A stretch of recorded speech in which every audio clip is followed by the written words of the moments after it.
शुरुआत राजगढ़ से। राजगढ़ में पुलिस से बदसलूकी का और गुंडागर्दी का एक वीडियो सामने आया है। वीडियो में एक युवक खुद को मंत्री महेंद्र सिंह सिसोदिया का भतीजा बताते हुए कह रहा है कि चाचा हमारे मंत्री हैं।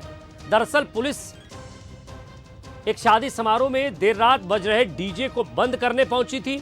इसी दौरान उदयराज सिंह नाम के युवक ने माइक पर ही पुलिस कर्मियों को धमकाना शुरू कर दिया और धमकी देते हुए क्या कहा, ये जरा अशोभनीय भाषा थी। हम इसको क्या कहें, जरा आपको सुनवाते हैं पहले कि आखिर वहां हुआ क्या है। कहानी समझ लीजिए, फिर आगे लिए चलते हैं। सरकार हमारी और हम ही सरकार है। महेंद्र सिंह सिसोदिया बताइए बेटा, आप बुलाइए टीआई कौन है यहाँ? को बुला रहा हूँ। हाँ बुलाओ, कोई टेंशन। चलो सरकार हमारी, शासन हमें, शासन तुम नौकर हो हमारे। बुलाओ, कहना उदयराज सिंह सिसोदिया बेटा है। हाँ तो बुलाइए आपके टीआई को, बोल दीजिए पंचायत मंत्री का भतीजा बैठा है यहाँ, जो खाड़ना खाड़ ले। सरकार हमारी और हम ही सरकार है। महेंद्र सिंह सिसोदिया बताइए बेटा, आप बुलाइए टीआई कौन है यहाँ? को बुला रहा हूँ। हाँ बुलाओ, कोई टेंशन।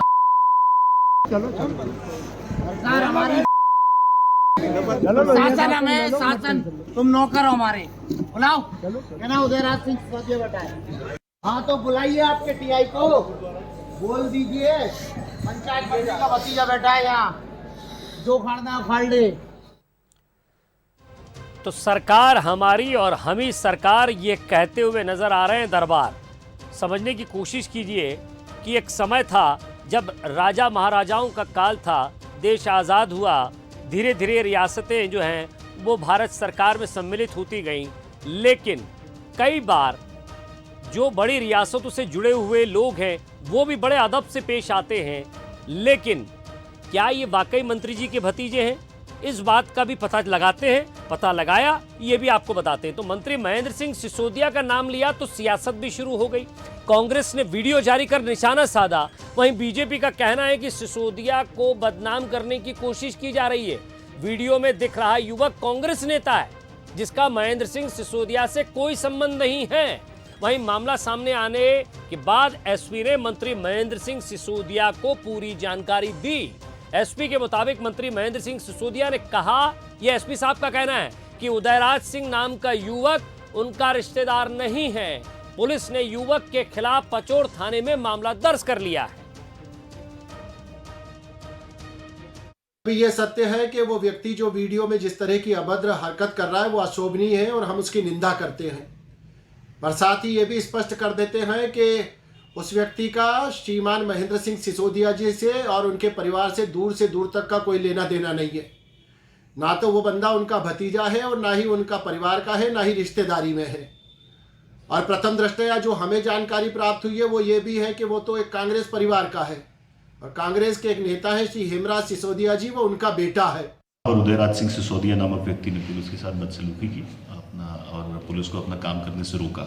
इसके संबंध में सुरेश मेवाड़े जी की कंप्लेंट पर संबंधित व्यक्ति के विरुद्ध धारा 353, 294, 188 और कोलाहल अधिनियम की धाराओं के तहत मामला दर्ज किया जा रहा है। जो वीडियो प्राप्त हुआ है उसमें उसने अपने आप को पंचायत मंत्री जी का भतीजा होना बताया है, परंतु पंचायत मंत्री जी से आज मुझे उनका फ़ोन आया था, उनसे चर्चा हुई है और उन्होंने उससे किसी भी प्रकार की रिश्तेदारी होने से इनकार किया। तो ये देखिए कि किस तरह की गर्मी थी भाषा में, किस तरह के बोल थे। शादी का माहौल है, उत्साह दुगना होगा। रात का माहौल है तो शबनमी रात थी। अब ऐसे में माहौल और रंगीन हुआ होगा। रंग में भंग पड़ा तो दरबार नाराज हो गए।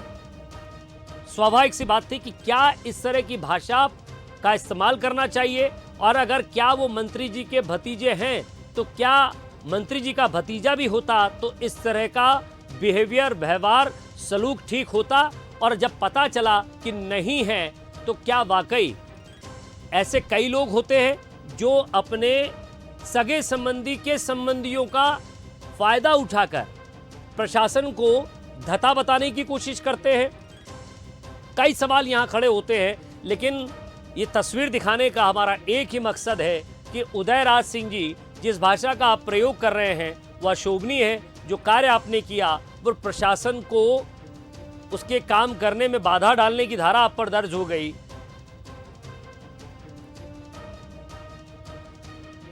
तो वहीं वीडियो में गुंडागर्दी करने वाले युवक उदयराज सिंह ने भी माफी मांगी। ये देखिए अभी पहले क्या कहा, ये जरा एक बार फिर से सुन लीजिए। और जिस तरह की भाषा का इस्तेमाल था, जो कड़कपन था, जो लहजा था, थोड़ी देर बाद उस लहजे का क्या हुआ ये भी आपको दिखाएंगे। सरकार हमारी और हम ही सरकार है।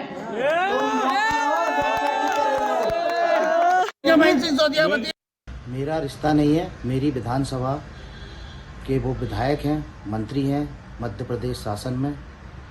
इस वजह से मैंने आभूष में आके ये बोल दिया।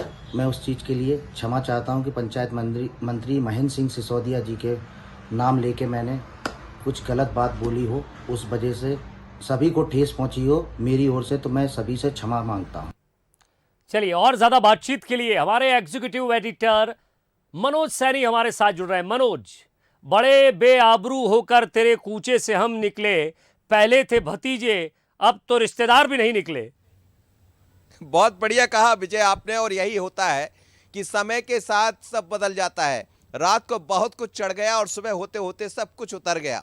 बात की मंत्री महोदय का नाम लिया गया है कि हम उनके रिश्तेदार हैं, लेकिन जैसा आपने कहा क्या रिश्तेदार है तो रिश्तेदार होने का ये हो जाता है कि आप थाने में जाकर टीआई को गाली दे।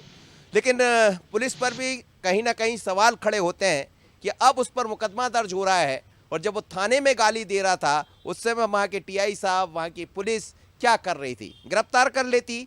थाने में जाकर यदि एक सामान्य व्यक्ति अपने आप को रिश्तेदार बताएगा किसी मंत्री का और जाके पुलिस को गाली देगा सिर्फ इसलिए क्योंकि वहाँ पर रात के समय ज़्यादा हो गया था, पुलिस ने उस शादी समारोह में जो भी कार्यक्रम चल रहा था उसको रोकना चाहा। ये पुलिस का फर्ज है, लेकिन जब फर्ज निभाने गए तो उल्टा दर्द मिल गया पुलिस को, और वहाँ जाकर खड़े हो गए साहब, दरबार साहब थाने में जाकर बैठ गए कुर्सी पर। लेकिन जो वीडियो बयां कर रहा है, किसी की हिम्मत नहीं थी कि उनको गिरफ्तार कर लेते, किसी की हिम्मत नहीं थी कि उनके मुंह को बंद कर देते, लेकिन वहाँ चिल्लाते रहे। रात हो गई, रात के बाद सब कुछ उतर गया और सुबह होते होते अब माफ़ी मांगने लगे। हालांकि उसको लेकर भारतीय जनता पार्टी की तरफ से भी बयान आया, जैसा आपने सुनाया।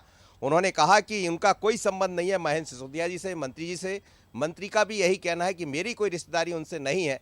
लेकिन सवाल यही है, यदि रिश्तेदारी नहीं है और जो अपने आप को रिश्तेदार बता रहा है, तो क्या रिश्तेदार होने से ये सब हो जाता है कि थाने में बैठकर आप गालियां दे पुलिस को सिर्फ इसलिए? मनोज, कि इस आप वहां पर घटना से हंगामा एक कर रहे हैं। संबंध ये भी निकलता है कि अगर जो वाकई रिश्तेदार है तो क्या कई ऐसे काम हो जाते होंगे जो बिल्कुल पता नहीं चलते हैं, या कई लोग झूठे रिश्तेदार बनकर भी इस तरह की हरकत करते हैं, तो प्रशासन पर दुगना दबाव आ जाता है। ये बात आपने बिल्कुल सही कही, लेकिन दबाव आता है तो फिर प्रभाव क्यों नहीं दिखाते? ठीक है, आपके क्या पास बात? दबाव है, मुख्यमंत्री जी कह रहे हैं कि ऐसे कोई भी लोग हैं उनको बर्दाश्त नहीं किया जाएगा। लगातार मॉनिटरिंग चल रही है, लगातार बैठकें होती है, बैठकों में कहा जाता है अफसरों से किसी को डरने की जरूरत नहीं है, गुंडागर्दी बिल्कुल नहीं चलेगी। फिर कहाँ जाकर अफसर ठहर जाते हैं? तो ये एक बड़ा सवाल जरूर होता है, लेकिन उनकी अपनी मजबूरियां हैं, पुलिस की अपनी मजबूरियां हैं, और ये वीडियो इस बात को बयां कर रहा। लेकिन कई बार विजय ये जरूर होता है कि जब इस तरह की चीज़ें सामने आती है तो अब चाहे वो मंत्री जी के रिश्तेदार हों या बाकी कोई अन्य मंत्री हों या कोई जनप्रतिनिधि हो, उनको समझ लेना चाहिए जी। कि अब समय सोशल मीडिया का है, कुछ बचेगा नहीं। यदि आप कैमरे में रिकॉर्ड होंगे तो बाहर भी आएंगे और वो दिखेगा भी, खूब दिखेगा। अब उसको आप कैसे भी बताते रहिए, पर जो सवाल खड़े हुए हैं उन सवालों का जवाब आ गया है कि वो मंत्री के रिश्तेदार नहीं है। उसकी तरफ से, उनकी तरफ से सफाई भी आ गई है, साफ भी कर दिया। लेकिन अब शायद उनको समझ आ गया होगा और बाकी रिश्तेदार या बाकी जो लोग हैं उनको भी समझ आ जाएगा कि अब रात में कुछ ऐसा नहीं करना, क्योंकि सुबह होते होते नशा उतर जाएगा। वाकई मनोज, बहुत कम शब्दों में बहुत बड़ी बात कह दी आपने। बहुत बहुत शुक्रिया इस तमाम बातचीत के लिए। तो